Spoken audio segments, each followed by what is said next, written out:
আসসালামাইকুম। আমাদের ফাহিমুল কেন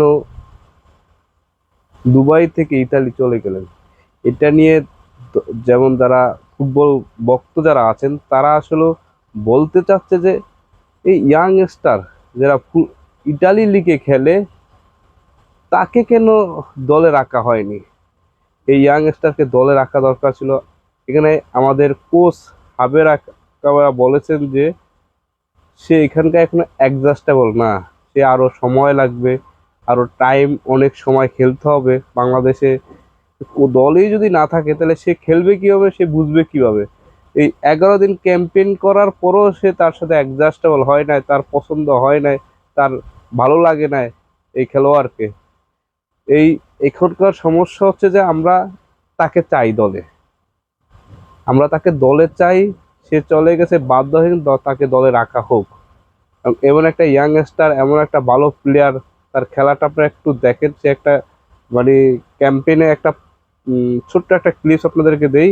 এই ক্লিপটা দেখলে আপনারা বুঝতে পারবেন যে আসলে কি ঘটনা। হামিদুল এই লিগে খেলতেন এবং আমাদের খেলতে আসছেন। উনি 8 দিন অলরেডি প্র্যাকটিস করেছেন এবং ইটালির লিগে খেলেন।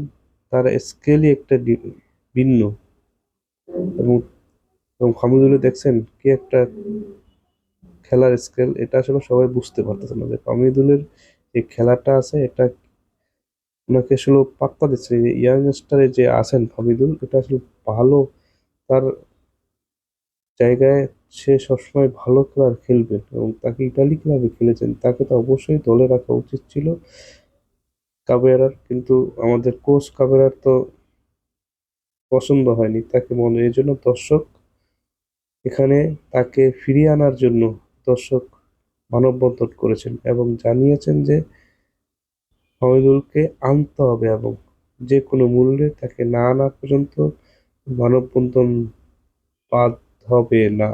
এবং জোরালোভাবে মানববন্ধন করছেন। তারা বলতেছেন কোচ যেটা বলেছেন এটা ভিত্তিহীন, এটা হতে পারে না, এইভাবে হয় না। সেই জন্য তারা আবারও প্রতিবাদ জানিয়েছেন যে আমিদুলকে ফিরিয়ে আনতে হবে দলে এবং তাকে সবাই চায় দেশের জন্য হয়ে। সে এই গুরুত্বপূর্ণ ম্যাচ খেলবেন। যদি সে আত্মবিশ্বাস না থাকে যে বাংলাদেশে হয়ে আর খেলতে আসবো না, করে লাল বা লাল সবুজ জার্সিতে খেলবো না, তাইলে আমরা একটা খেলোয়াড় হারালাম। তাই আমাদের সবাই এই জন্যই বলতেছে যে বাংলাদেশের হয়ে এই ম্যাচটা তার খেলা উচিত ছিল এবং তাকে প্রয়োজন বাংলাদেশের, এবং তাকে ফিরিয়ে আনা উচিত বাংলাদেশের। সেই জন্য আজকে পর্যন্ত তারা দেখলেন তো ফাহমুদুলের স্কেল, এবং ফাহমুদুল ইটালির ক্লাবে খেলেন এবং তাকে নেওয়া উচিত, এটা নিয়ে আন্দোলন চলছে এবং তাকে ফিরিয়ে আনার চেষ্টা চলছে। ফিরিয়ে আনতে পারবে কিনা জানি না, তবে ফিরিয়ে আনার চেষ্টা চলছে। আপনারা কমেন্টে জানাবেন ফাহমুদুল কি বাংলাদেশের হয়ে খেলবে কিনা, না খেলবে না। সবাই ভালো থাকবেন, সুস্থ থাকবেন। আসসালামু আলাইকুম, আল্লাহ হাফেজ।